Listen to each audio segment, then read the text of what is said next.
So we have some important news in the current efforts to remove suppressors and short-barreled rifles from the NFA nationwide. The Trump DOJ just filed a new brief in this critical case, and they continue to argue that the NFA's restrictions are valid despite the new $0 tax change on those items. This is once again another time that Pam Bondi and the DOJ have actively defended the NFA.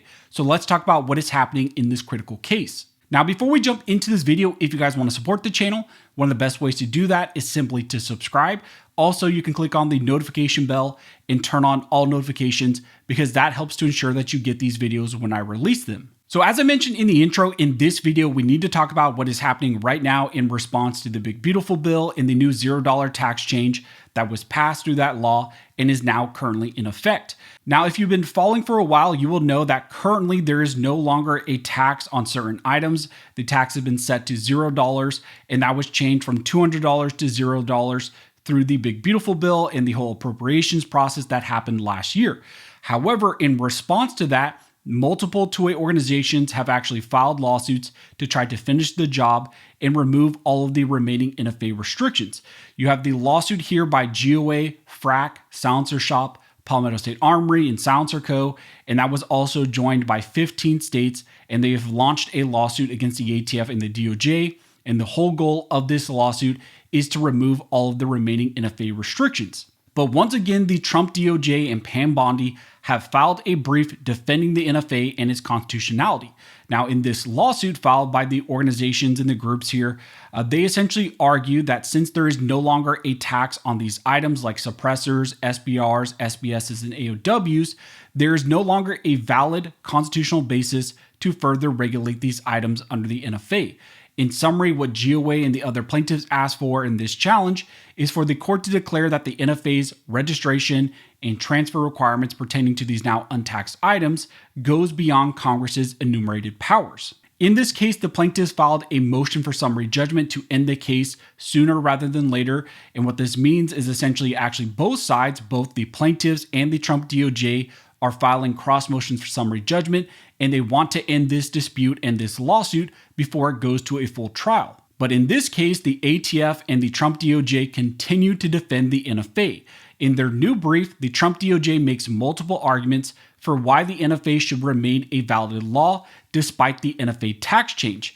In the DOJ's original brief, they argued that when it comes to the taxing power question, the DOJ believes that even though the Big Beautiful Bill reduced the NFA tax to $0, they still believe that statute imposes a special occupational tax on manufacturers, dealers, and importers. And because the challenge requirements support the enforcement and collection of the remaining special occupational tax and that tax on the industry, the DOJ believes and claims that the restrictions on the remaining items, the registration and transfer requirements, that those still remain lawful and is still within Congress's taxing powers. The brief explicitly states that the registration and approval system forms a web of regulation assisting tax enforcement and therefore is still valid. The DOJ then walks out the whole Commerce Clause and that argument as a basis to also still uphold the NFA.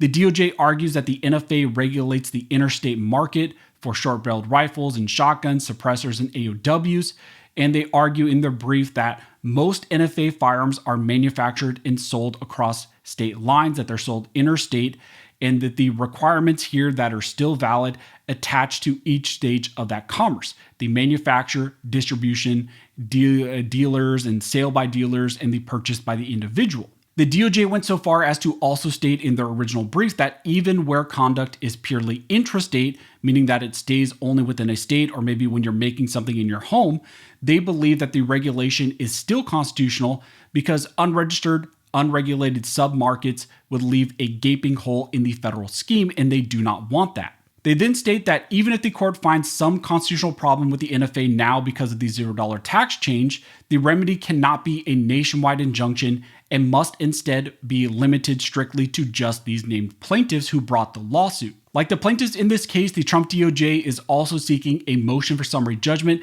and they aim to end this case as soon as possible in their favor. Now, in this new brief that they filed in support of their motion for summary judgment, once again, the DOJ argues in favor of the NFA, and they walk out some additional arguments for why the court should dismiss this case and rule in their favor now. The government's core argument is that this lawsuit is a facial attack on the NFA, not a narrow attack, and it's not case specific and it's not specific to the plaintiffs. They argue that the plaintiffs aren't just complaining about how the law applies to them personally, but instead they're asking the court to wipe out the entire category of NFA regulation nationwide, including the restrictions on SBRs, SBSs, shotguns, suppressors, and AOWs, and all these items. And because of that, the government says the plaintiffs face the highest possible legal burden. They must prove that there is no constitutional scenario under which the NFA could ever be valid. The DOJ argues in the brief that the plaintiffs have failed to meet that standard, especially since in their request for relief, it would apply far beyond just the plaintiff's own circumstances, and the DOJ argues that this would effectively dismantle the federal registration nationwide and is not limited to just the plaintiffs. Now, on the merits of the arguments, the government in their new brief argues that the NFA is solidly constitutional under multiple independent powers of Congress. First, it says that the NFA remains a valid exercise of the taxing power because its registration and approval requirements directly support the enforcement of all of these other taxes that the NFA and the ATF and DOJ and all of them regulate. Second, they argue that even if the tax argument failed, the government says that the NFA is independently justified under the Commerce Clause because it regulates commercial actors and weapons moving through the interstate firearms market, including intrastate, so purely within a single state activity that substantially affects that market. Finally, the brief also touches on the whole Second Amendment question that's raised here. And here, the DOJ argues that the NFA does not violate the Second Amendment. They rely heavily on Supreme Court and Fifth Circuit precedent, holding that weapons like SBRs and shotguns and suppressors fall outside the core protections of the Second Amendment. So they're arguing that the Supreme Court said that these types of items are not protected arms, and therefore this type of restriction could remain in place even though the Second Amendment, is out there saying that all arms are protected. The DOJ argues that the plaintiffs cannot and have not shown that these are protected arms and that the court here should rule in their favor. And so on that basis, they argue that the court should grant them a summary judgment motion, uphold the NFA in full, and dismiss this case. So there is a lot of moving parts right now in this NFA battle. There are multiple lawsuits which have been filed to try to remove the remaining NFA restrictions based on the $0 tax. But unfortunately, the Trump DOJ continues to defend the NFA, and they're arguing it on multiple grounds. But the plaintiffs in this case continue to push back against the DOJ's current defense of the NFA and the arguments that they're raising. And they're saying, with the $0 tax, there's no longer a legal basis for all of these remaining NFA restrictions.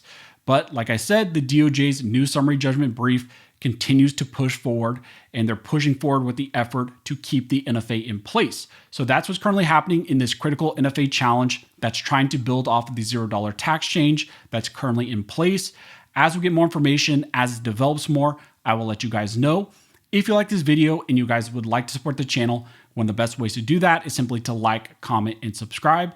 All of those things help to fuel the algorithm, or Al Gore's rhythm. It adds fuel to his jet and signals to the YouTube algorithm that you appreciate this type of 2A content, and it should share it to more people. But as always, thank you so much for all of your support.